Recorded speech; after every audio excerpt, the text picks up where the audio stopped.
ప్రభువైన యేసు నామమున మీకు శుభములు. ఈరోజు మన వాక్య భాగము కొరింథీయులకు రాసిన మొదటి పత్రిక 12వ అధ్యాయము 12వ వచనం నుండి చివరి 31వ వచనం వరకు. 12వ వచనం చదువుకుందాం. ఏలాగూ శరీరము ఏకమై ఉన్నను అనేకమైన అవయవములు కలిగి ఉన్నదో, ఏలాగూ శరీరము యొక్క అవయవములన్నీ అనేకములై ఉన్నను ఒక్క శరీరమై ఉన్నదో, అలాగే క్రీస్తు ఉన్నాడు. మన యొక్క శరీరము అనేక విధములైన అవయవములతో సమకూర్చబడి ఉంది. అయితే క్రీస్తు యేసు యొక్క శరీరం కూడా అనేక విధములైన అవయవములతో సమకూర్చబడి ఉంది. మన యొక్క శరీరము అవయవములతో ఉంది. అయితే క్రీస్తు యేసు ఆయన ఎవరు అంటే, సమస్త మానవాళి కొరకు వారిని విమోచించడానికి పరలోకాన్ని నుండి దిగి వచ్చిన తండ్రి యొక్క కుమారుడు, మన విమోచకుడు, తన ప్రాణమిచ్చి అనేకులను రక్షించినటువంటి రక్షకుడు. ఆయన యొక్క శరీరము ఏ విధంగా ఉంది అనంటే, ఆయన శరీర భాగాలు అనేక విధములైన జనములతో సమకూర్చబడి ఉంది.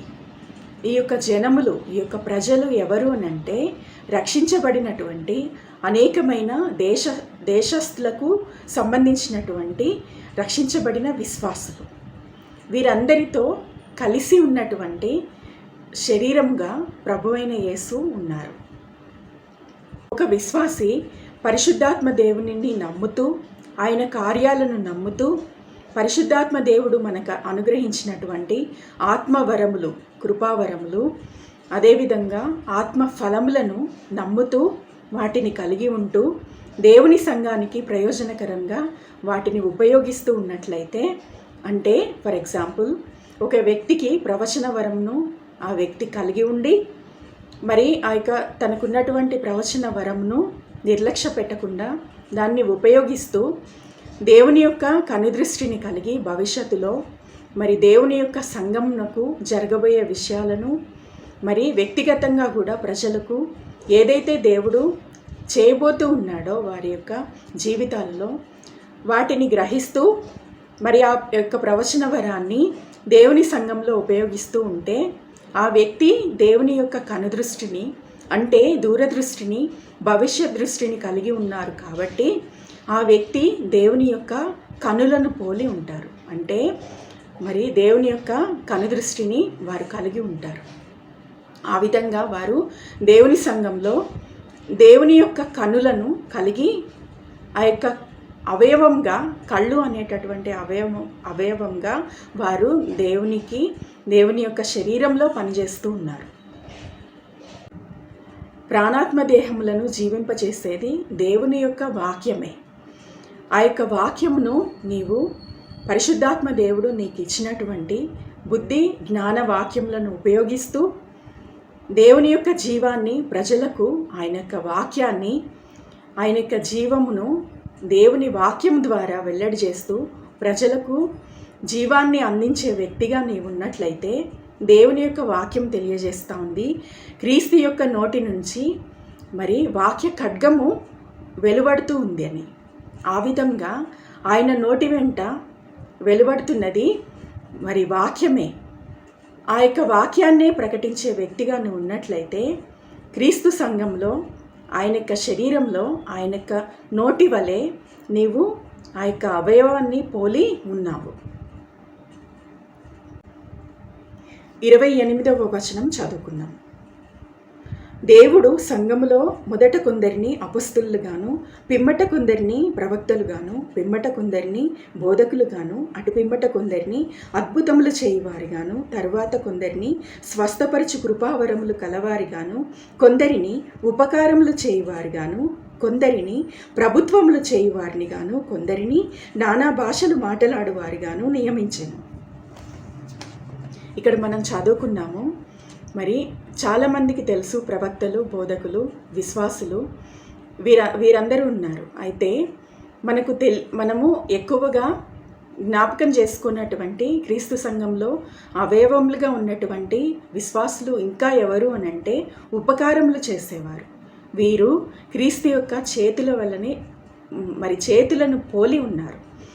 వీరు ఎవరు అనంటే, అనేకులను, దీన ప్రజలను, దరిద్రులైన వారిని, అనాథలను, బీదలను ప్రేమించి వారికి తాము కలిగి ఉన్నటువంటి మరి ఆ యొక్క ఐశ్వర్యంలో నుంచి వారికి తీసి వారిని పోషించేవారిగా, వారికి సహాయం చేసేటటువంటి మనుషులుగా ఉన్నటువంటి వారు వీరు క్రీస్తు యొక్క చేతులను పోలి ఆ యొక్క అవయవములుగా వారు ఉన్నారు. వీరు ఎవరు అనంటే ఉపకారములు చేసేవారిగా దేవుడు మరి తన శరీరంలో సమకూర్చుకొని ఉన్నాడు. అదేవిధంగా కొందరిని ప్రభుత్వములు చేయువారిగా ప్రభువు నియమించాడు. మరి ప్రభుత్వములు చేయువారు అనే మాట మరి మనము తప్పకుండా జ్ఞాపకం చేసుకోవాలి.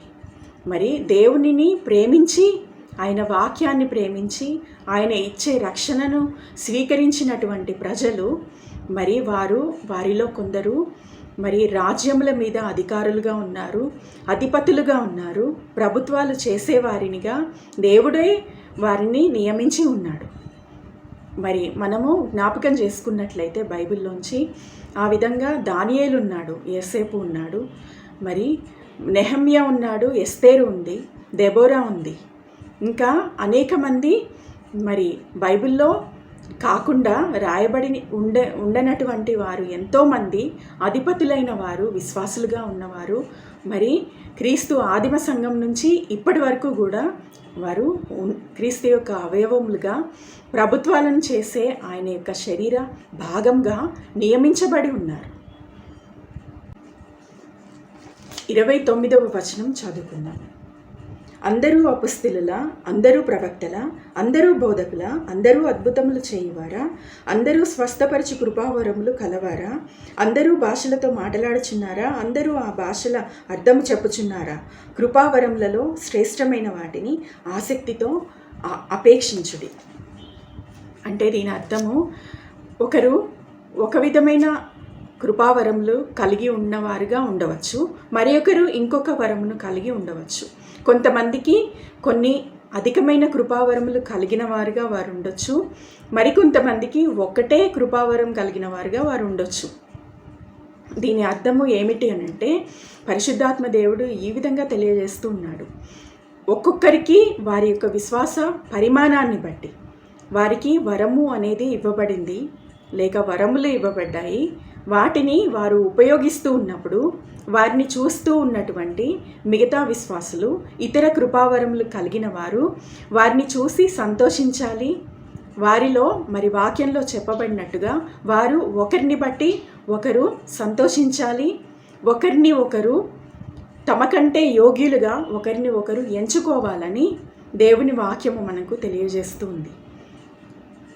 ప్రవచన వరం కలిగినటువంటి ఒక విశ్వాసి తాను ప్రవచిస్తూ ఉన్నప్పుడు దేవుని సంఘం నిర్మించబడుతూ ఉంది. మరి వ్యక్తిగతంగా మరి విశ్వాసులు అభివృద్ధి పరచబడుతూ దేవుని మార్గంలో నడిపించబడుతూ ఉంటారు. అదేవిధంగా మరి బుద్ధివాక్యం, జ్ఞానవాక్యం కలిగినటువంటి ఒక వ్యక్తి దేవుని సంఘాన్ని తన యొక్క వాక్యం చేత కడుతూ ఉన్నప్పుడు ఆ వ్యక్తి వలన దేవుని సంఘం నిర్మించబడుతూ మరి ఇతర విశ్వాసులకు, ఇతర వరములు కలిగినటువంటి విశ్వాసులకు కూడా ఎంతో ప్రయోజనము చేకూర్చబడుతూ ఉంటుంది. అదేవిధంగా నానా భాషలు మాట్లాడుతూ ఉన్నటువంటి వ్యక్తి, ఆ వ్యక్తి దేవుణ్ణి మహిమపరుస్తూ ఉన్నప్పుడు దేవుని సన్నిధి చేత ఆ యొక్క దేవుని సంఘము మరి ఆవరించబడుతూ అనేకులకు దేవుని సన్నిధిని అనేకులు మరి కలిగి ఉండడానికి సహాయపడుతూ ఆ యొక్క వ్యక్తులు ఉన్నారు. అదేవిధంగా మరి ఇంకా మనము చదువుకున్నట్లుగా అద్భుతములు చేయువారు, స్వస్థపరచు కృపావరములు కలవారు కూడా ఉన్నారు. అనేక మంది మరి విశ్వాసులలో ఈ యొక్క వరములు చాలా తక్కువగా మరి ఆపరేట్ అవుతూ ఉంటాయి. అయితే అద్భుతములు చేసే శక్తి కలిగినటువంటి విశ్వాసులు ఈ రోజున కూడా ఉన్నారు. వారు అద్భుతములు చేస్తూ ఉన్నప్పుడు మరి రక్షించబడనటువంటి అనేక అన్య విశ్వాసాలకు సంబంధించినటువంటి వ్యక్తులు సంఘంలోనికి ఎంతో మందిగా సమకూర్చబడుతూ ఉన్నారు. వారి ద్వారా మాత్రమే ఇటువంటి గొప్ప కార్యములు జరుగుతూ ఉన్నాయి. అటువంటప్పుడు అద్భుత కార్యాలు చేసేవారిని బట్టి మరి మిగతా వరములు కలిగి ఉన్నటువంటి విశ్వాసులు ఎంతో సంతోషించాలి. ఎందుకంటే వీరి ద్వారా దేవుని సంఘం అభివృద్ధి పరచబడుతూ అనేక మంది రక్షణలోనికి నడిపించబడుతూ ఉన్నారు. కాబట్టి అదేవిధంగా స్వస్థపరచు వరములు కలిగినటువంటి వారు అనేక మంది దీన ప్రజలకు మరి డాక్టర్స్ వల్ల కూడా కానటువంటి రోగములతో పీడింపబడుతూ ఉన్నటువంటి ప్రజలకు వారి యొక్క వరమును బట్టి వారు ఆ యొక్క ప్రజలను స్వస్థపరుచుతూ ఉన్నప్పుడు మరి కుటుంబాలకు మేలు జరుగుతుంది, ప్రజలకు మేలు జరుగుతుంది, వారి శరీరాలు బాగవుతూ ఉన్నాయి. ఒక్కోసారి వారి యొక్క ఆత్మలు కూడా దేవుడు ఒక్కసారిగా ఆ యొక్క వరమును బట్టి స్వస్థపరుస్తూ ఉన్నాడు. ఈ విధంగా జరుగుతూ ఉన్నప్పుడు మరి మనుషులకు మేలు జరుగుతుంది, అదేవిధంగా కుటుంబాలకు మేలు జరుగుతుంది, మరి అనేకమైన ప్రజలకు మరి ఆశీర్వాదకరంగా ఈ యొక్క స్వస్థపరిచే వరము కలిగినటువంటి మనుషులు ఉన్నారు, అటువంటి విశ్వాసులు ఉన్నారు. కాబట్టి వీరిని బట్టి కూడా విశ్వాసులు ఎంతో సంతోషించాలి. వారికంటే మరి మనకంటే వారు ఘనులని వారిని బట్టి మరి మనము అనుకోవాలి. మరి ఈ విధంగా ఒకరినొకరు ఘనంగా ఎంచుకోవాలని దేవుని వాక్యం మనకు తెలియజేస్తుంది. ఇవన్నీ కూడా ఈ యొక్క వరములు మరి క్రీస్తు యొక్క సంఘంలో నిత్యము వాడబడుతూ ఉన్నప్పుడే ఆ విధంగా వరములు వాడే విశ్వాసులు సంఘంలో అధికంగా ఉన్నప్పుడే దేవుని యొక్క సంఘము మరి ఫలించబడి విస్తరించబడుతూ ఉంటుంది. మరి ఆయన మాట చెప్పినట్లుగా అంతటా అందరూ రక్షణలోనికి నడిపించబడతారు, అంతటా అందరూ మారు మనస్సులోనికి తీసుకొని రాబడతారు. అప్పుడు మాత్రమే దేవుని యొక్క రాకడ సమీపమవుతుంది. ఆయన మరి ఈ యొక్క వరముల చేత అనేక విధములుగా రక్షించబడినటువంటి ప్రజలను చూసి మరి సిద్ధపరచబడిన వధువుగా ప్రభువు చూసినప్పుడు మాత్రమే మరి ఆయన రాకడ సమీపమై ఉంటుందని ప్రభువైన దేవుడు, ప్రభువైన యేసు మనకు తెలియజేస్తూ ఉన్నాడు.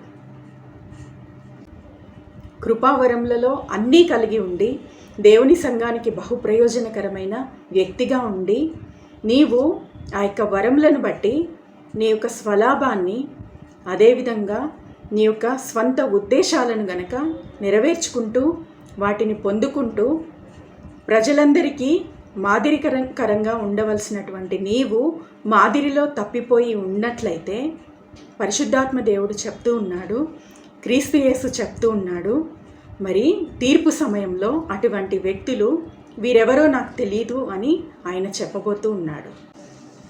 ఎందుకంటే అపొస్తలులు చూపించినటువంటి మాదిరికరమైన పరిచర్యలో నుండి నువ్వు తప్పిపోయావు. కాబట్టి దేవుని యొక్క వరములను నీవు అలక్ష్యంతో నీ యొక్క స్వార్థానికి ఉపయోగించుకుంటున్నావు. కాబట్టి దేవుని యొక్క సంఘాన్ని కట్టవలసినటువంటి నీవు ఆ యొక్క సంఘాన్ని పరోక్షంగా మరి బలహీనపరిచేటటువంటి వ్యక్తిగా నీవు మార్చబడుతూ ఉన్నావు. కాబట్టి మరి పరిశుద్ధాత్మ దేవుడు ఈ విధంగా చెప్తూ ఉన్నాడు, అక్రమం చేయువారులారా మీరెవరో నాకు తెలియదు అని ఆయన చెప్పబోతూ ఉన్నాడు. ఎందుకనంటే దేవుడు పరిచర్య విషయంలో, ఆయన వరముల విషయంలో, ఆయన పిలుపు విషయంలో ఆయన ఒక నిబద్ధతను కలిగి ఉన్నాడు, ఆయన ఒక పనితీరును కలిగి ఉన్నాడు. మరి ఆయన వాటన్నిటి కొరకు, ఆయన పనితీరు కొరకు, ఆయన ఏర్పరిచినటువంటి మరి ఆ యొక్క మార్గం కొరకు మనకు అపొస్తలులను మంచి మాదిరిగా ఉంచాడు. మరి సాక్షి మేఘంగా ఉన్నటువంటి అనేకమైన సాక్షి సమూహాల్ని మనకు మాదిరిగా ఉంచాడు.